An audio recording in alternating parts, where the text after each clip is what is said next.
Insurance, your Pekin Insurance agent in Clinton. The second phase of Clinton High School's football and track facility updates are underway. Superintendent Drew Goebel indicates the complex will be getting new bleachers with a new press box. So this last summer we put turf on the football field, and then we went from a 6-lane track to an 8-lane track, and then we also put brand new lights. And if you recall, the 6-lane track had the light poles were right up on that 6th lane. You could not expand it, so we had to get new lights. So that project, the turf, the lights, and the track, I call that phase 1. And we did that without affecting taxes or depleting reserves. We just had it. So phase 2 is the bleachers. That's the big one, or outside, the architects call them grandstands. So we're going to move the home bleachers to the west side of the field. I think the capacity for those are, like 1,600. So I think you're going to be able to fit a little bit more people on the bleachers. And then we're also going to have a new press box. So a state-of-the-art brand new press box. So that's like the lion's share of phase 2.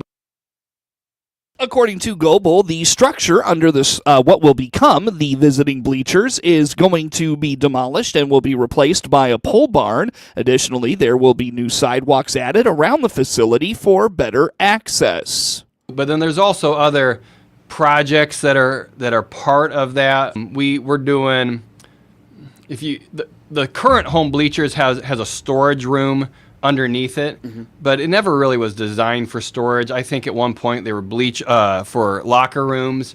So that structure, that block building underneath the bleachers is getting knocked down, and of course the bleachers that are on top of that structure are getting pulled off. So we're going to get a new pole barn that is going to be for storage in that area, and a local builder is going to be doing that. Nice. If we can do things locally, we always do. So we have a local builder that we have lined up for that, and then ATG, the same company that did the football field, they're going to do the bleachers, and then we're also purchasing visitor bleachers. Of course, not as big and as because the visitor you always do it as large. So we'll have visitor, but then there's things like sidewalks. We're changing from home and away, so we're going to have a sidewalk and then there's asphalt. Right now, when you come into the football field now, you have that asphalt right there, and it's in bad shape. There's potholes, and so we're going to get new asphalt. So there's phase 2 is not nearly as costly as phase 1. So it's going to look amazing. Goebel admits the high school parking lot is in bad shape, and while he wants to address that area of the campus, he notes it's not only expensive, but with all the work they have coming up, it would probably not last as long as it could. I would love to get that thing, because it's in bad shape. I would love to get that resurfaced or just completely redone, but I'm telling you, asphalt is crazy expensive. A couple years ago, we did the asphalt just around the high school, kind of by the softball fields and up there, and it's not cheap. So that's something that I have on my back burner. But while we're bringing in big trucks and excavators to do all the work, I don't want to put a brand new parking lot and then we're driving semi trucks and everything else on top of it.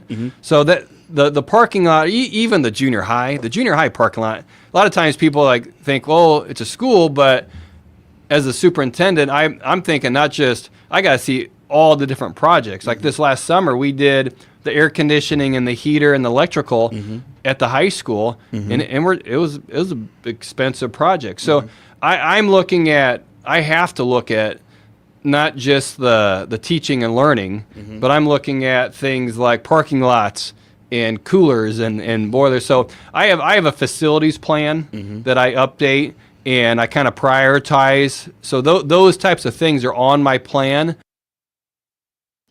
Late last month, the district learned it would be receiving dollars from the city of Clinton as part of a TIF fund to help put turf on its baseball and softball diamonds. The DeWitt County Fair Board is fundraising for more improvements at the 4-H Fairgrounds in Clinton. On the WHOW Morning Show Monday, 4-H youth development educator at the U of I Extension in DeWitt, Macon, and Piatt counties, Henry Kraft, told Regional Radio they have some existing and upcoming projects to keep the county fairgrounds in good shape. Most of you are very familiar with the DeWitt County 4-H Fairgrounds. It's been a mainstay in Clinton for forever and ever and ever. We hold a lot of events there. And, in the last year or two, we've I speak for the Fair Board, and they have assessed some of our buildings out there. And, last year we did a campaign to re-roof the home ec building. And so that's where all of our general projects are located. So we replaced that roof from regular shingle to tin and replace some things on that. But as they were looking through some of the other buildings and assessing them, we came to realize that, the beef barn, basically the whole thing. So right now we're mid-construction on that. And if you drive by there, you'll see that happening. So that campaign, there's still a little bit to raise there, but our next project is going to be the swine barn, the roof. As they were looking at the beef barn, they said, oh yeah, the swine barn probably needs a new roof as well. So a lot of those updates haven't been done for quite some time. And so, as we were getting into it, the Fair Board was like, yeah, let's go ahead and invest in this. So we've got campaigns, and they are raising money right now to make some of that happen. So if you're interested in that, Dan Enos is the chair of that board, but if you have questions, we can connect you with them. But we always appreciate the support from the community, and we got some great dedicated people of 4-H and the DeWitt County 4-H Fair. So we just appreciate that Fairgrounds and the board for doing all their hard work. This project can cost a pretty penny, and Kraft explains they're raising funds through applying for grants, business outreach, but he says most importantly is the personal ask. I would say we're close to $60,000 for the roofs, and so we've got it's a pretty large number. I should have it quoted in front of me, but I don't. We're upwards of $50,000 for some of those renovations. I believe also they're looking and talking about possibly doing something with the old show barn as well, but that's TBD at the moment. So we just got a lot of stuff that the fairgrounds are going to benefit from some updates. So what I'm hearing is there's some grant writing that's happening. So props to the Fair Board for doing that hard work. They've been doing some outreach to local organizations and businesses. But it's really, in the fundraising world, I did a fair bit of that in a past life. And, the personal ask is always the most beneficial, because it also honors the person giving the funds as well. And so I think that's a lot of what the Fair Board has been doing is reaching out to those that are very committed to the DeWitt County 4-H Fair, and also some of those livestock families that benefit from the fair. And so there's a lot of that right now. If you're interested, we can always connect you up with Dan and the Fair Board. But yeah, that's something that I think they're trying to take it intentionally. I guess that's what I leave it at.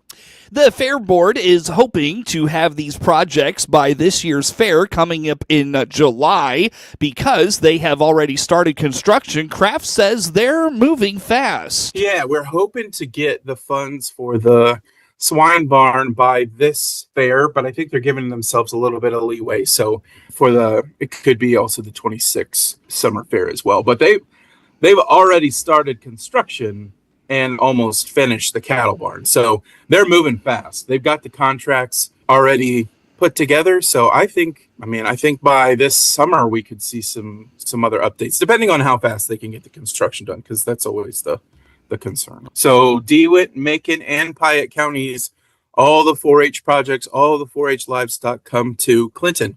And so Clinton has taken on the mantle of providing a space for our 4-H programs. And so anything we can do to share the word and get it out there, we just really appreciate the DeWitt County Fair Board. And yeah, they get to play host every year.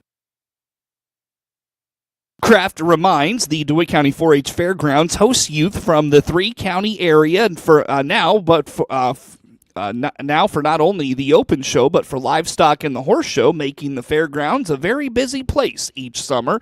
If you're interested in contributing, visit extension.illinois.edu/DMP. Lawmakers return to Springfield for the lame duck session. Then in February, Illinois Governor J.B. Pritzker will release his proposed budget for the state of Illinois. Senator Sally Turner says the recent veto session was rather uneventful, with a quick turnaround from the lame duck session to new members getting sworn in. She says it's a busy time at the Capitol. Yeah, we did. We had a very quiet lame duck session. It was nothing controversial. That was done, and then I'm sorry, I said lame duck. That was veto session. And now we look forward to lame duck, which is coming up. It'll be the 2nd of January, I believe it is when we'll be in session. So it's a really odd period of time. It should be the 2nd to the 7th of January. I think they're going to call us in on that weekend, on the 4th, for a couple of days. We've yet been privy to find out exactly what's going to be on the agenda, but of course, anything could come up that's been in the 103rd General Assembly, so we don't know what exactly it's going to be. Then after that, on the 8th, the new members will be sworn in. So in our area, we have a new member being sworn in, and that's Regan Deering. She will be our new representative in the 88th, so we're looking forward to having Regan on board. Lawmakers anticipate a tighter budget this year because COVID dollars the state leaned into during the pandemic are going away. Senator Turner says it will be interesting how the governor and Illinois Democrats prioritize spending this year. I would say, And you're right, Seth. We understand things are going to be so much more tight this year because as we've been warning all along that we were running out of the federal money that had been funding some of these programs, many of these programs that the governor made permanent. To fill in those gaps, we're already seeing problems with different areas that don't think that they're going to be getting their funding. So it's going to be a big problem, and we have not heard how the governor intends to fill those gaps.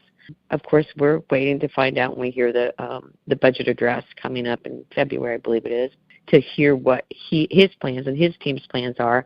Then, of course, we'll get together and have budget meetings and appropriation meetings for the next many months, up until May. But we again are in the dark to know what his plans are for cuts and how those are going to affect us. Senator Turner says Illinois is going to have to make tough decisions on how and where it spends its money. I think that the important thing is that you address budget problems together, and it's never truly been like that. So in your household, when you have a problem with your family, you address that together and try and find out ways that you can curb different spending habits and things of that nature instead of pet projects, and those seem to be the problem. So this time, if he brings out his budget numbers to help him whittle through those things, but not allow him to pledge money to things that are not necessary to the representative of the citizens of Illinois, is very important, and we need to watch how he's trying to appropriate those different funds. It takes a group of people to be able to sit down and try and whittle through those things. Now, he's already dug a deep hole, and we all know that.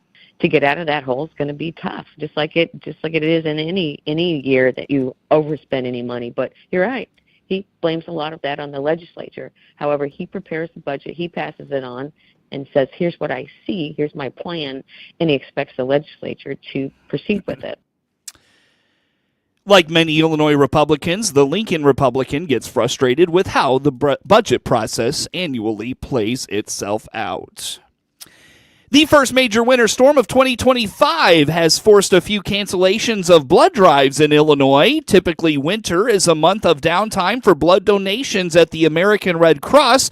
Several inches of snow are worsening the situation. Jace Eustace, a public affairs specialist with the Red Cross, says the nonprofit could experience a trickle-down effect after the storm. I mean, we know every year that the start of the new year is one of the most challenging times to collect blood products as there's always that threat of severe winter weather as that continues to build, as we're kind of seeing here yesterday and in the coming days as well. That can very possibly lead to widespread blood drive cancellations. We also understand that this time of the year, we know that it's an active cold and flu season that can also prevent a bunch of people from. The American Red Cross provides services to over 12 million Illinoisans across 88 states. Time now for a look at this morning's obituaries. 89-year-old Dick Richard Stanley Johnson of Kenny passed away January 4th at his family residence in Kenny. Private graveside services for 89-year-old Richard Stanley Dick Johnson will be at Pleasant Valley Cemetery in Kenny at a later date. Calvert Funeral Home of Clinton is in charge of arrangements. Memorials can be directed to Second Chance Pet Adoption of Clinton. Get news anytime at DeWittDailyNews.com. This is Connie from Love It Once More Thrift Store in Clinton, and we're ringing in the new year with weekly sales. Check us out on Facebook, Instagram, and DeWitt Daily News for the latest updates on the sales for the week. And don't forget, bring us your donations, so come find your treasure. DeWittDailyNews.com is the area's leading local news source 24 hours a day, 7 days a week. Get the latest local news, obituaries, police splatter, weather forecast, and more. Head to DeWittDailyNews.com to get the local information you need to know. Central Illinois' news, agriculture, and sports station, WHOW, on all its platforms, AM, FM, and streamed online, are bringing all the great things happening at our local high schools to the radio in January. We're hitting the road for the WHOW High School Road Tour. Join us when we broadcast live from Monticello High School from 9 until 10 in the morning on Monday, January 13th. Interviewing the Monticello High School principal, athletic director, student council president, and one of the club's student presidents. This WHOW High School Road Tour stop at Monticello High School is brought to you by these sponsors. The Main Scoop, with locations in Mahomet, Monticello, Urbana, and Rantoul. Happiness is just a scoop away. From Equity Protect. With SRN Sports, I'm George Williams. NBA action last night. There were a couple of close games. First, the Timberwolves over the Clippers by 2 points, 108-106. Then in double overtime, the Heat vanquished the Kings, 123-118. Pistons over the Trailblazers, 118-115. Suns beat the 76ers, 109-99.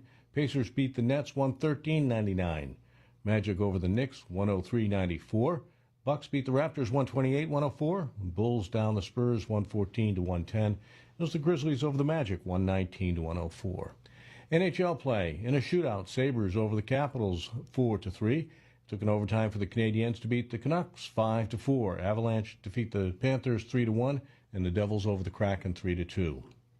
One game in NCAA men's top 25 college basketball. 12th-ranked Houston beat TCU 65-46. This is SRN Sports. Taking a closer look at men's top 25 college basketball, Tennessee remains top-ranked in the AP poll for the fifth consecutive week. They're the only men's Division I team without a loss. They take the floor tonight against 8th-ranked Florida.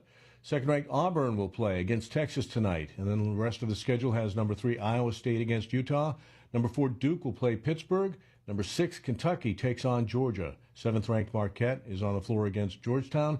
Number 14 Mississippi State plays Vanderbilt. Number 21 West Virginia against Arizona. 22nd-ranked UCLA against 24th-ranked Michigan. And number 25 Utah State against San Jose State. NFL will be wildcard weekend coming up. The defending Super Bowl champs Chiefs have a bye in the AFC. Lions have the same bye in the NFC. It'll be the Texans against the Chargers. Ravens against the Steelers. Bills play the Broncos. Buccaneers against Commanders. Eagles against the Packers. Rams play the Vikings this coming weekend. This is SRN. Time now for a look at sports. I'm Seth Lawrence with this report. Carly Anderson scored 26 points and led Clinton to a 66-39 romp over El Paso Gridley in non-conference high school girls basketball action Monday in El Paso. Anderson hit 5 three-pointers, helping Clinton turn a 19-13 first-quarter lead into a 37-15 halftime lead, and EPG could not recover. Clara Dempsey scored 17 points to help Clinton go to 13-5 overall. Lila Kluver and Avery Smith each scored 8 for the Lady Maroons. Clinton takes on Hayworth Friday night as a part of a varsity doubleheader with the boys basketball squad. Tip-off for the girls is 6 p.m. Hear Friday's action for both the boys and girls on WHOW and all its digital platforms. Kobe White made a go-ahead layup with 47 seconds left, and the Chicago Bulls topped Victor Wembanyama and the San Antonio Spurs 114-110 on Monday night. Zach LaVine had 35 points, 10 rebounds, and 8 assists for Chicago, which trailed by 19 before rallying in the fourth quarter. Nikola Vucevic had 24 points and 11 boards, while White finished with 23 points. After his layup gave the Bulls their first lead at 111-110, Devin Vassell threw away the ball for San Antonio. White then drove the lane and dunked over a late-arriving Wembanyama, delighting the crowd of 18,886 at the United Center. Wembanyama had 23 points, 14 rebounds, and 8 blocks for the Spurs, who carried a 95-82 lead into the final period. Chris Paul had 18 points and 9 assists in the opener of a 4-game trip for the Spurs. Chicago used an 11-0 run to trim San Antonio's lead to 79-71 with 5:24 left in the third, but then Paul made 2 foul shots, a pull-up jumper, and 3 to extend the Spurs' advantage to 86-73 with 4:18 remaining in the period. The Bulls won for the 4th time in 5 games. They went 5 of 8 from 3 in the 4th. Chicago is in Indiana on Wednesday. Get sports anytime, from your computer or mobile device at DeWittDailyNews.com.